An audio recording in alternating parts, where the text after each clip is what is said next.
Assalamualaikum warahmatullahi wabarakatuh.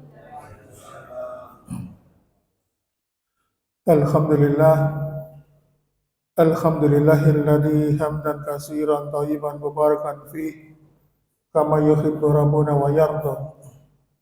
Asyhadu an la ilaha illallah wahdahu la syarika lah wa asyhadu anna Muhammadan abduhu wa rasuluh. Allahumma shalli wa sallim wa barik ala Muhammadin wa ala alihi wa ashabihi wa man tabi'ahu bi ihsan ila yaumil fa ya ibadallah usikum wa nafsi bittaqwa faqad fazal muttaqun.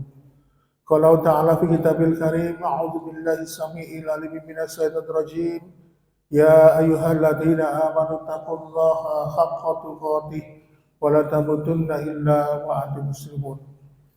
Alhamdulillah, senantiasa kita bersyukur kepada Allah Subhanahu wa taala yang telah senantiasa memberikan limpahan karunia-Nya kepada kita. Allah Subhanahu wa taala melalui lisan Rasulullah Muhammad SAW menyampaikan bahwa Allah itu menurunkan 100 rahmat untuk kehidupan hambanya, tetapi cukup untuk mengurusi seluruh hamba Allah di muka bumi ini. Allah hanya menurunkan 1 rahmat, sedangkan 99 rahmat akan difokuskan pada kehidupan akhirat. Makanya kenapa nanti di akhirat itu Rasulullah SAW mendapatkan syafaat, mendapatkan kepercayaan dari Allah, bisa memberikan syafaat untuk diberikan kepada orang-orang yang dikehendaki. Oleh karena itu, ma'asyiral muslimin, dengan 1 rahmat saja yang diturunkan di muka bumi ini ternyata membuat kelimpahan berbagai macam nikmat-nikmat yang telah Allah berikan untuk kita. Makanya para ulama menyampaikan bahwasannya Rasulullah SAW itu memberikan uswatun hasanah kepada para sahabat, dan tentunya kita juga harus mengikuti.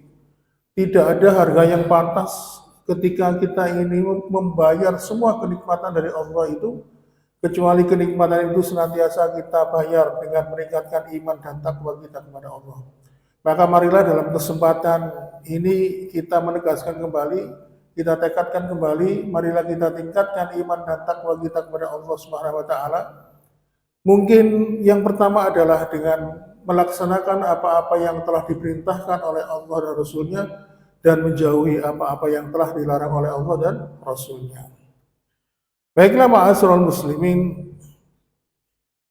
sesuai dengan tema yang kita bahas pada malam hari ini, kita akan membahas tentang ibadah hati. Jadi kalau misalnya ibadah hati ini kita gulirkan menjadi sebuah pembahasan, banyak yang bertanya, loh, ibadah itu apa? Ibadah hati itu apa? Karena selama ini yang kita ketahui, ibadah itu adalah salat berjamaah ke masjid, ya, kemudian bersedekah, membayar zakat, kemudian berpuasa di bulan Ramadan, lalu kemudian melaksanakan ibadah haji dan umrah. Jadi selama ini pemahaman kita tentang ibadah adalah yang sifatnya physically atau jasmania atau bersifat zahir. Padahal kalau kita ini melihat definisi ibadah menurut para ulama, disebutkan ismun jaimun lima yuhibbuhullah la yarda minal aqwali wal af'ali ad-dhahira wal batina. Yang dinamakan ibadah itu, kata para ulama, yaitu segala perkara yang mencakup perkara yang dicintai oleh Allah, baik dari perkataan, baik dari perbuatan yang zahir maupun yang batin. Jadi segala perkara yang dicintai oleh Allah, perkataan maupun perbuatan, dan itu sifatnya batin dan lahiriah, maka itu dinamakan dengan ibadah. Berarti kalau kita melihat pengertian ini, ibadah itu menjadi 2 klasifikasi. Yang pertama ibadah zahir, yang saya sebutkan tadi, sholat, puasa, bayar zakat, ya, kemudian haji dan umrah. Nah, lalu apa ibadah batin itu, ibadah hati itu apa? Definisinya, contohnya bagaimana? Ya, seperti kalau ingin tahu, ya pekerjaannya hati itu. Apa pekerjaannya hati itu? Ya sabar, ridho, kemudian ikhlas, ya, kemudian apa? Berbaik sangka kepada Allah Subhanahu wa taala dan sebagainya. Oleh karena itu jemaah sekalian, ternyata banyak manusia itu yang secara zahir bagus ibadahnya, tetapi banyak yang tidak menyadari bahwa secara batin ya, secara hati mereka tidak menunjukkan kualitas yang baik. Makanya tidak heran ada orang yang suka baca Al-Quran, suka sholat berjamaah di masjid, tapi tanpa dia sadari, dia rasa-rasa atau ngegosip. Ya. Padahal perbuatan itu dilarang. Oleh karena itu, ma'asyarul muslimin wa sumratal mu'minin rahimakumullah, sehingga akhirnya kalau kita mengetahui ada dua jenis ibadah, ibadah zahir dan ibadah hati, kira-kira ada pertanyaan begini, lebih utama mana? Ibadah zahir atau ibadah hati?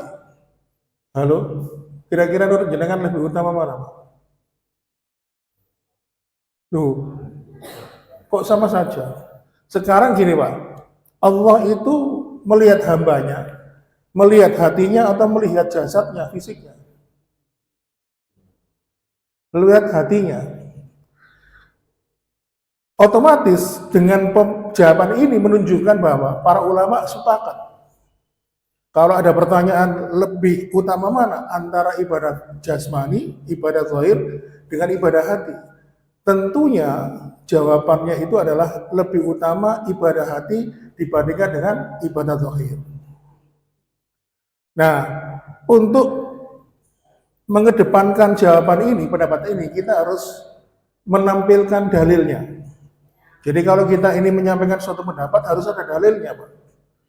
Maka ada beberapa dalil yang menunjukkan bahwa ibadah hati itu lebih utama dibandingkan ibadah zahir. Dalil yang pertama diriwayatkan dari Imam Ahmad, di mana hadis ini disampaikan oleh seorang sahabat bernama Anas bin Malik. Pada suatu ketika Rasulullah SAW pun bersabda, lalu dia mengatakan, "Yatlaq fikum rajulun min ahlil jannah." Sebentar lagi lihat akan datang calon penghuni surga. Waktu itu Rasulullah bersama sahabat berada di dalam masjid sedang mengadakan kajian. Ternyata datanglah laki-laki Ansor.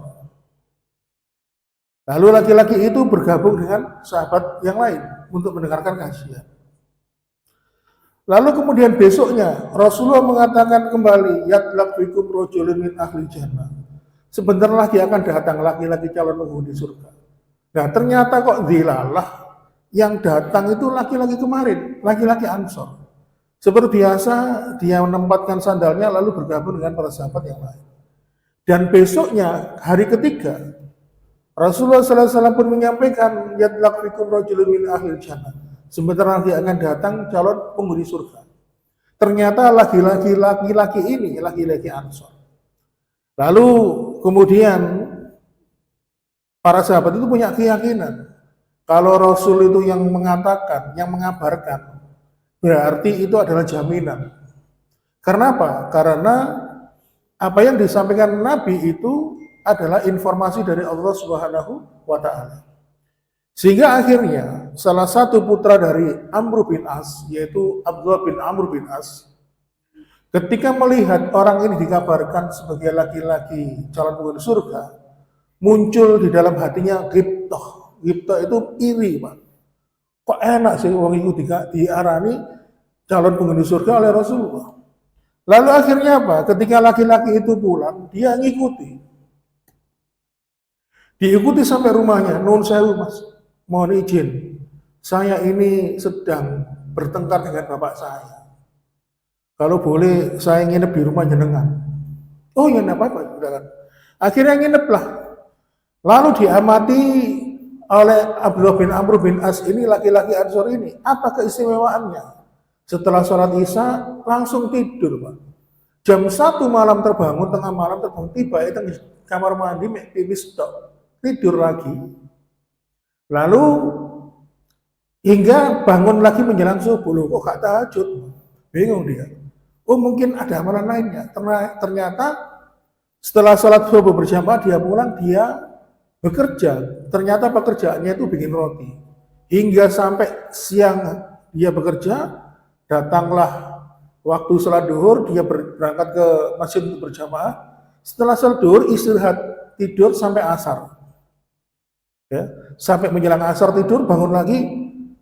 Hingga kebiasaan ini dipantau terus oleh Abdullah bin Amr bin As di rumah. Dia mengira dia itu melakukan amalan-amalan tambahan, amalan-amalan sunnah. Oh ternyata enggak. Sampai hari ketiga, loh kok ingin doa. Katanya Nabi, dia itu kok calon penghuni surga, penasaran. Hibtok muncul rasa iri di dalam hatinya. Lalu setelah dia 3 hari, karena tamu itu kan jatahnya 3 hari nginep di rumah. Lalu dia mengatakan, mohon maaf, sebenarnya saya itu bohong sama kamu. Saya itu dengan bapak saya baik-baik saja. Saya itu kesini nginep 3 hari itu penasaran. Karena Rasulullah menyampaikan bahwa engkau adalah calon penghuni surga. Sehingga aku ini nginep di rumahmu, ingin tahu kebiasaanmu, amal ibadah apa yang kamu lakukan. Tapi ternyata kok ya biasa-biasa saja. Sepertinya kamu hanya melakukan amalan-amalan yang fardu saja. Baiklah kalau gitu saya mohon pamit.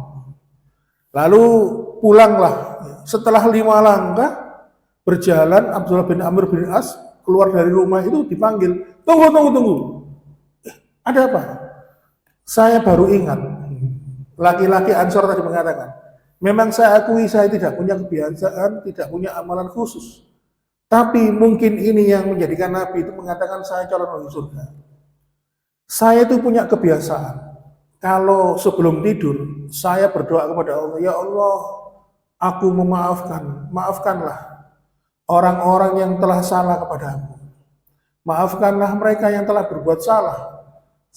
Walaupun tanpa mereka minta maaf kepadaku, aku maafkan mereka semuanya. Dan jadikanlah ya Allah, hatiku ini menjadi hati yang lapang, hati yang bersih, hati yang penuh kesucian, suci dari sifat dengki, suci dari sifat iri, suci dari sifat-sifat kekotoran hati. Nah, mungkin ini yang menyebabkan aku dijadikan penduduk surga, kata laki-laki itu. Dan ternyata ma'asyiral muslim memang benar itulah. Jadi dia itu dikatakan Rasulullah SAW sebagai calon penghuni surga karena punya kebiasaan membersihkan hati, menghilangkan kebencian, menghilangkan iri dengki pada orang lain, bahkan memaafkan orang lain sebelum orang lain itu minta maaf kepada dirinya. Nah, makanya jenengan masih ingat Kiai Haji Maimun Zubair ya, dari mana itu? Rembang ya, yang meninggal di Tanah Suci. Makanya beliau mengambil riwayat ini, beliau mengatakan dalam sebuah video di TikTok, videonya tidak sampai 1 menit. Nek awakmu gak iso sembahyang bengi yo gak apa-apa, gak maksa gak apa-apa. Nek awakmu gak kuat poso yo gak apa-apa, gak usah dilakoni, sing fardu-fardu ae. Nek misalnya awakmu apa nyumbang sedekah, kok gak di duit ya gak apa-apa. Ya. Gak usah maksa, beriman dan takwa kepada Allah itu beribadah itu semampunya saja. Tapi siji yang perlu dijaga, kata Kiai Haji Maimun Zubair. Jagoan hatimu tetap bersih, resik, ilang ono bencimu, ilang ono rasa irimu marang orang liya. Nah ternyata statement atau quote atau kata-kata dari Kiai Haji Maimun Zubair ini diambil dari riwayat ini. Masya kita ini walaupun kita tidak mampu ibadah sholat tahajud setiap malam, tidak mampu bersedekah seperti orang-orang dermawan, walaupun kita ini sakit-sakitan, ya, seperti saya ini yang kena asam lambung, kadang-kadang posone mesti bolong-bolong, ya. Itu tidak masalah. Yang penting hati kita itu bersih. Kebersihan hati tadi itu bisa mengalahkan seluruh ibadah yang sifatnya zahir tadi. Makanya ini menunjukkan bahwa ibadah hati itu lebih utama dibanding ibadah fisik. Bayangkan seorang sahabat Ansor hanya membersihkan hatinya, menghilangkan kebencian, memaafkan saudaranya. mampu menjadikan Allah Subhanahu wa taala menjadikan dia penduduk surga. Itu dalil yang pertama yang menunjukkan bahwa ibadah hati itu lebih utama dibanding ibadah zahir. Kemudian dalil yang kedua yang menunjukkan bahwa ibadah hati itu lebih utama dibandingkan ibadah zahir adalah bahwasannya Rasulullah SAW itu pernah menyampaikan apabila ada seseorang yang sedekah harta, sedekahnya itu tidak akan pernah diterima oleh Allah jika dia menolak takdir dan ketetapan Allah. Jadi dalam sebuah riwayat Rasulullah menyatakan, "Man qabilallahu minka ahadan hatta tu'minuna bil qadri walau anfaqta misla jabal Uhudin fima makna." Kalau ada orang yang berinfak berupa emas sebesar gunung Uhud, tetapi ketika dia tidak bisa menerima takdir dan ketetapan Allah, maka Allah tidak akan pernah menerima sedekahnya tadi. Bayangkan Pak, emas sebesar gunung Uhud, saat ini emas sak gramnya pinten. Dipingno, kira-kira nek dikalikan seukuran gunung Uhud itu bisa dijadikan emas batangan itu berapa kilo itu. Tetapi Allah Subhanahu wa taala tidak pernah menilai ya, amalan manusia itu karena aspek duniawi. Bayangkan, digambarkan apabila emas itu berupa gunung Uhud, kalau dalam pandangan manusia itu sesuatu yang wah banget. Tetapi Allah tidak pernah menilai amalan manusia itu disandingkan dengan dunia. Tetapi di situ karena dia menolak takdir, protes dengan ketetapan Allah, walaupun dia sedekah dengan emas sebesar gunung Uhud, maka sedekah itu tidak akan pernah diterima. Oleh karena itu, para sahabat muslimin, makanya dulu kan kita pernah membahas takdir ya. Salah satu takdir yang sering dilanggar itu adalah ketika mengungkit-ungkit. Yang paling sering itu kalau ada keluarga yang meninggal dunia, seperti yang dulu pernah kita sampaikan, kisah seorang sahabat dalam riwayat Imam Bukhari, istrinya meraung-raung, "Wahai suamiku, engkau adalah pencari nafkah, engkau adalah kepala keluarga. Siapa yang akan mencukupi kebutuhan kami kalau engkau pergi?" Nah, kadang ada yang mengatakan, "Ya Allah, kenapa kau ambil suamiku? Aku sungguh cinta kepadanya." Itu termasuk menggugat takdir. Yang paling sering itu kalau dalam rumah tangga itu misalnya gini, "Apa aku biar sampai sampai itu segitu kadang-kadang ya." Ya karo, misalnya biar lapo, aku pas telepon salah sambung kok diterima kan gitu. Kalau teman saya itu lucu, kalau nikah sama suaminya itu teman saya kan perempuan, gara-gara kecelakaan, tuburan di jalan raya, akhirnya kenal-kenalan. Tapi makanya menolak takdir itu adalah salah satu ilmu tauhid ya, dalam bidang ketauhidan, bahwa kesannya kalau kita itu tidak menerima takdir dan ketetapan Allah, apapun itu artinya, maka amalan kita tidak akan diterima. Jadi ditunjukkan dengan apabila kita itu berinfak emas sebesar gunung Uhud, tidak akan diterima. Artinya ini hanya menunjukkan permisalan, walaupun kita itu sholat, walaupun kita itu haji dan umroh ya, walaupun amalan-amalan yang lain ya, tapi kalau kita menolak takdir dan ketetapan Allah, maka amalan itu juga akan ditolak oleh Allah Subhanahu wa taala.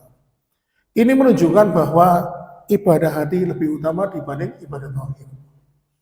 Dalil yang ketiga yang menunjukkan ibadah hati itu lebih utama dibanding ibadah tauhid adalah sebuah riwayat Imam Muslim menceritakan 3 golongan manusia yang pertama kali masuk neraka. Siapakah mereka? Pezina? Oh, enggak. Apakah mereka pembunuh? Bukan. Apakah mereka pencuri? Bukan. Apakah mereka yang suka berjudi? Enggak. Ternyata ketiga golongan ini adalah orang-orang yang melakukan amalan yang besar di dalam perkara agama ini. Rasul mengatakan, "Inna awalan nas yugda yaumal qiyamati salah satu." Orang yang pertama kali diputuskan nasibnya oleh Allah untuk masuk neraka ada 3 orang. Yang pertama, rajulun qatala fi sabilillahi fa qatala hatta qutila. seseorang yang berjihad di jalan Allah, berperang di jalan Allah, sampai terbunuh di dalam peperangan, lalu kemudian di dalam hari penghitungan amal, hari penghisaban, kemudian ruhnya itu dibangkitkan oleh Allah, ditanya, Mamil Tafi, apa yang kamu lakukan dulu waktu dalam kehidupan dunia? Lalu mengatakan, Qala qataltu fika, aku ini berperang karenamu ya Allah. Lalu Allah mengatakan, kadzabta walakinnaka qatalta liyuqala anakum jariun.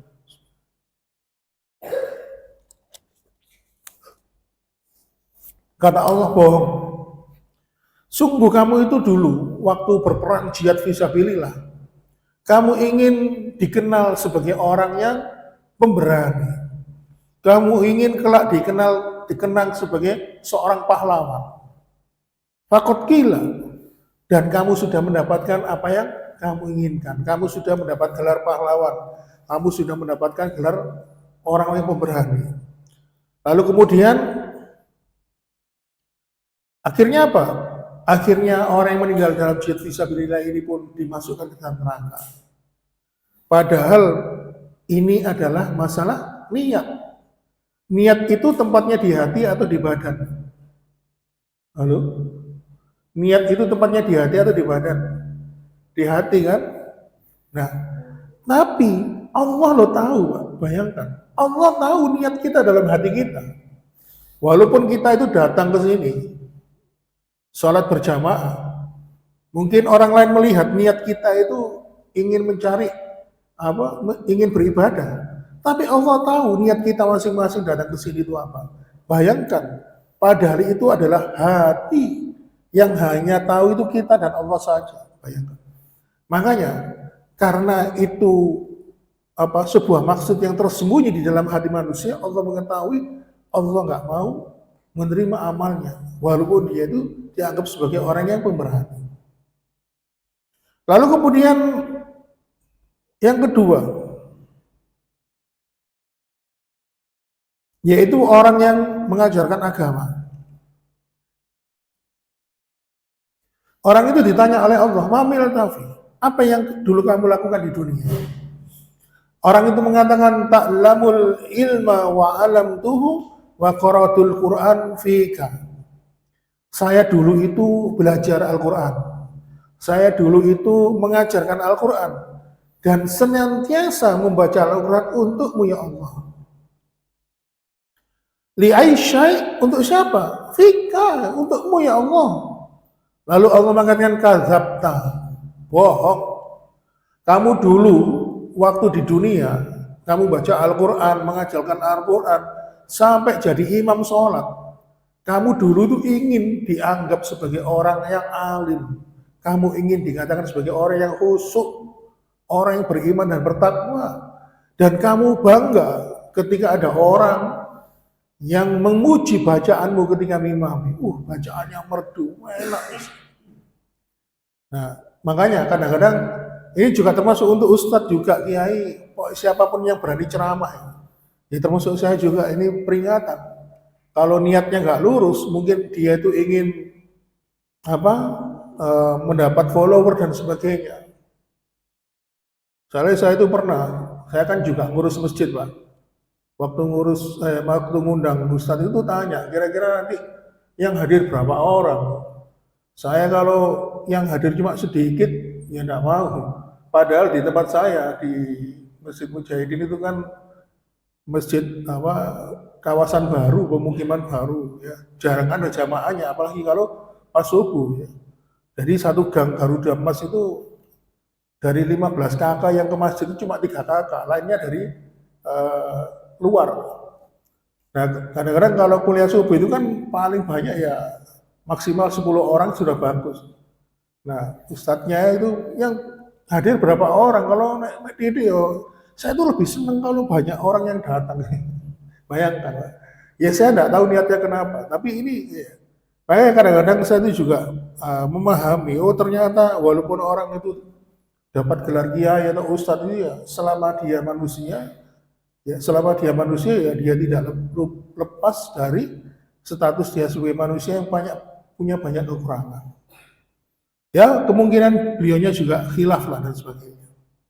Oleh karena itu, ma'asyiral muslimin, makanya sebagai seorang pendakwah, guru agama, ya, atau yang mengajarkan agama, niat itu perlu ditoto, Pak. Bisa jadi Allah itu sudah tahu niatnya. Oh, niatmu itu karena ingin dipuji menjadi orang alim.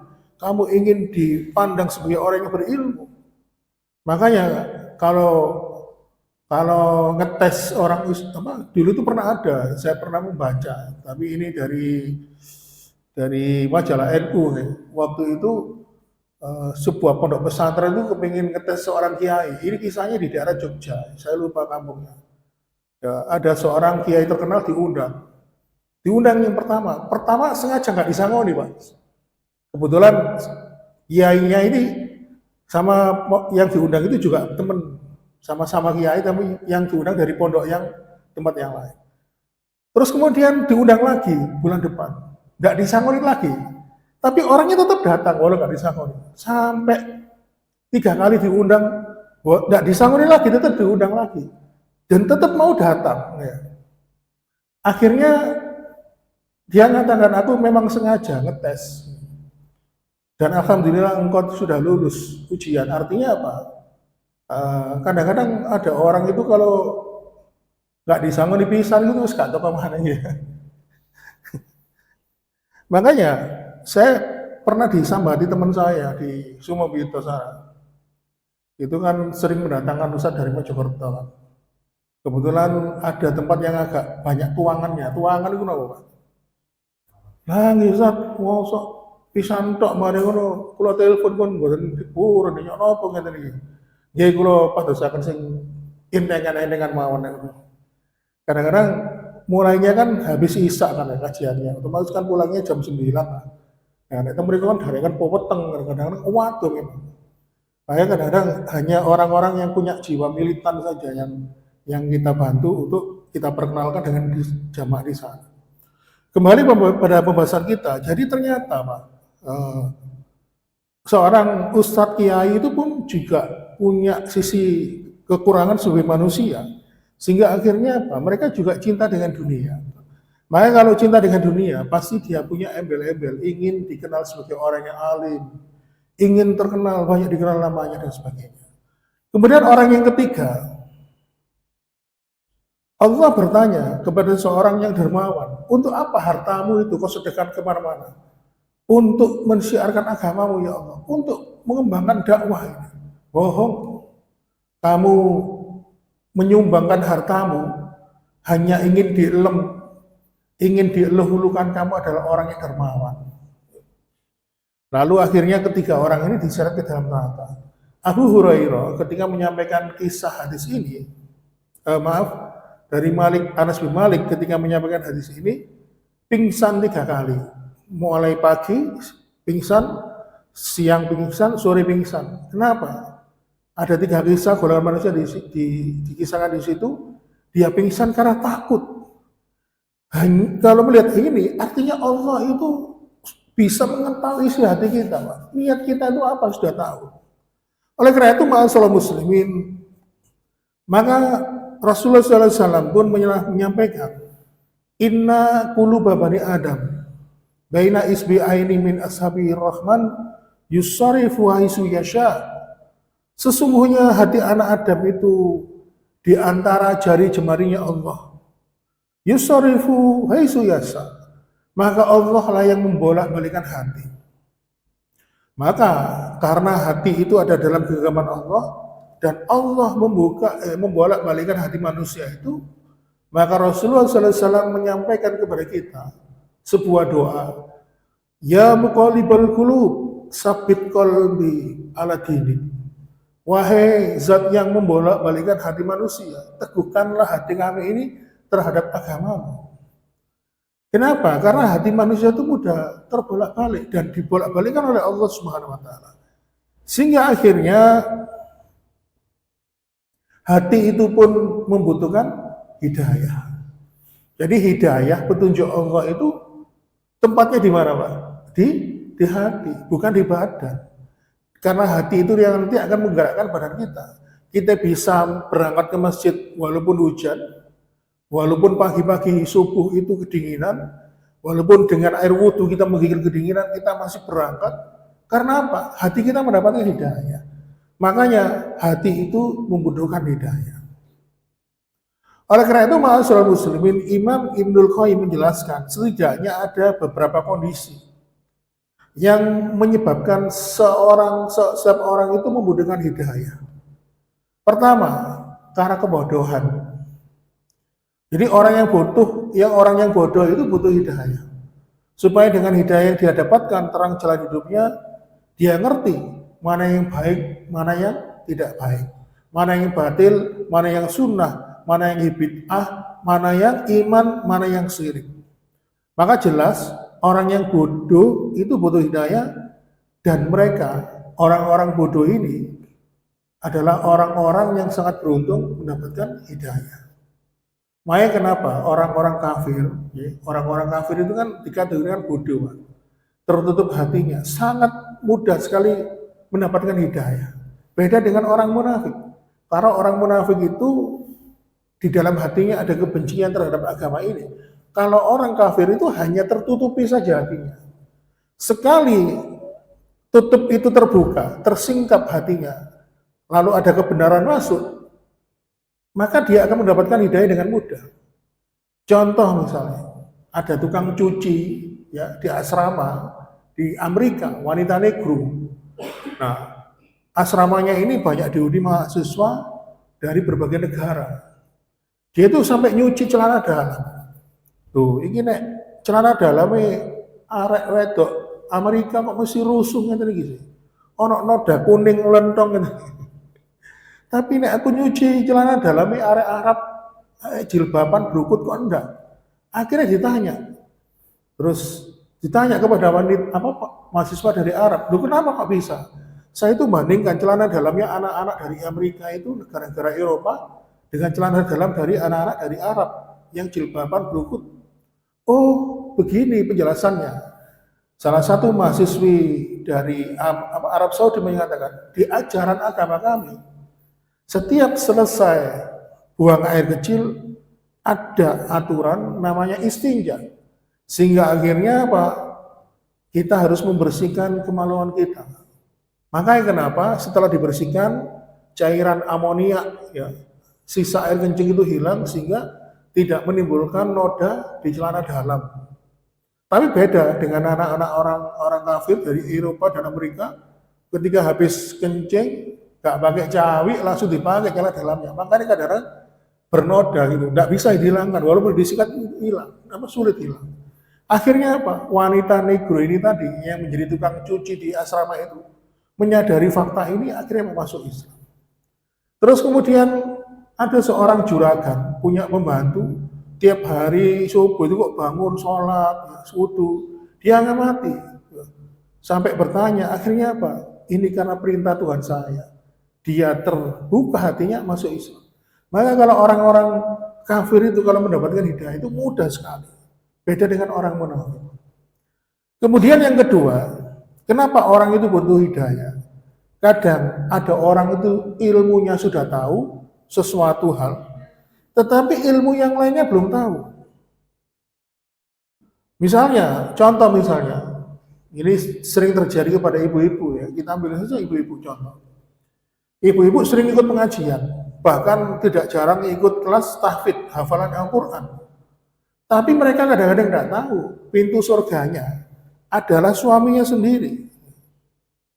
Ya, sampai ada beberapa kisah wanita yang baru hijrah karena nggak cocok sama suaminya akhirnya cerai. Kenapa?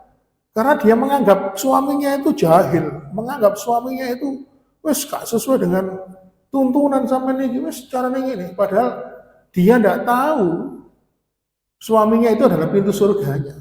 Kalau seandainya dia tahu pintu surganya dia adalah suaminya sendiri, tentu dia akan mengedepankan berbakti, ya, berkhidmat kepada suaminya sendiri. Nah, kadang-kadang itu kan sering terjadi. Ya. Nah, bisa jadi ilmu kita tahu tentang suatu hal, di satu sisi kita tidak tahu, seperti ini. Kemudian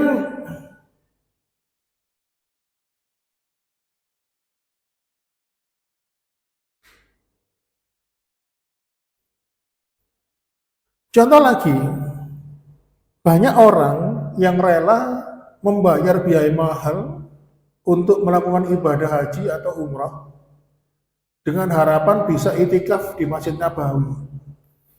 Padahal jangan tahu sekarang kalau umrah itu berapa harganya.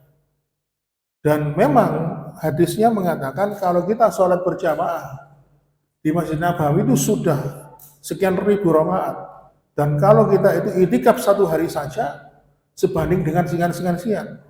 Tetapi di satu sisi Rasulullah mengatakan ada satu amalan yang mengalahkan umroh atau mengalahkan itikaf di Masjid Nabawi. Apa itu?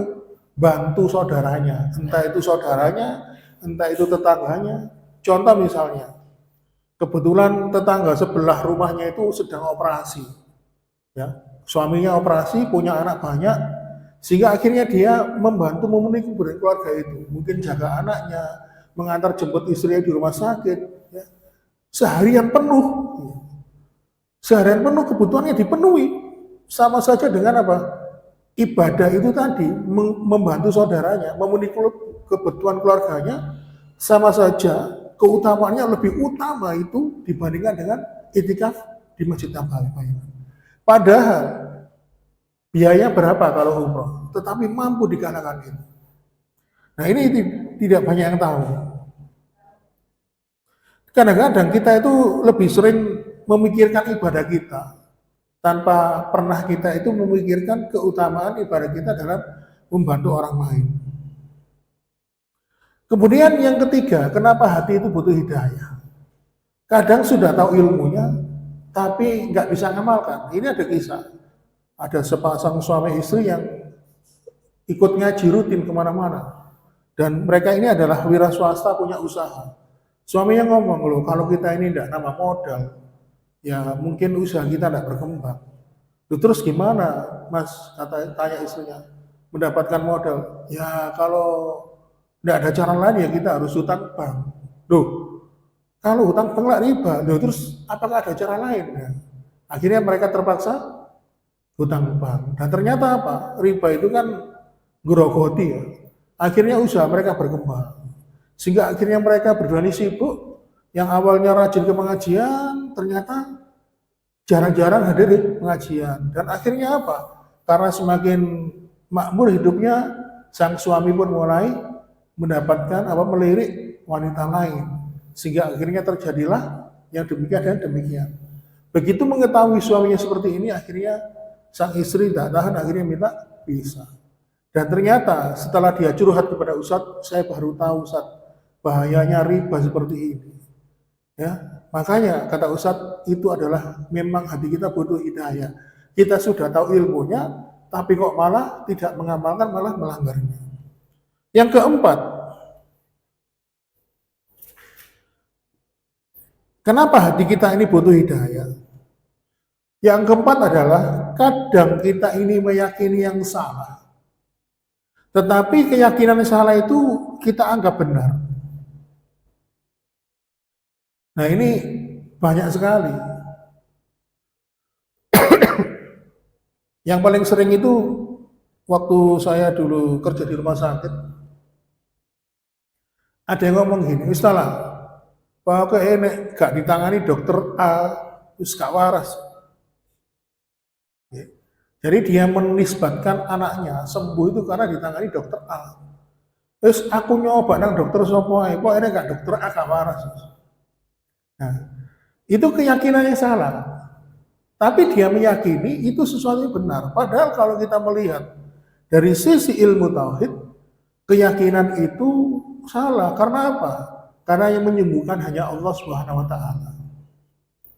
Makanya kadang-kadang banyak kasus orang itu ketika seret rezekinya, mereka tidak banyak mengamalkan amalan-amalannya disunahkan, tetapi mereka rela datang ke perdukunan mencari syarat, sehingga akhirnya diyakini mampu menguraikan kebutuhan ekonominya.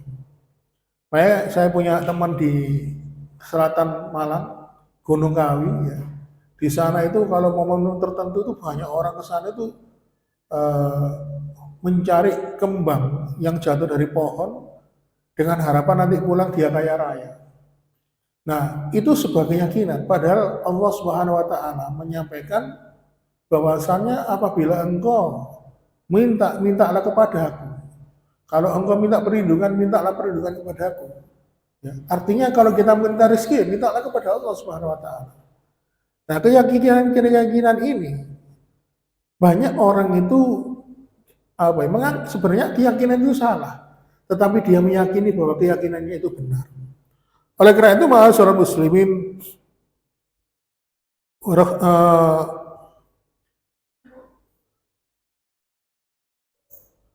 bahwasannya hidayah itu memang perlu diperlukan pada hati kita.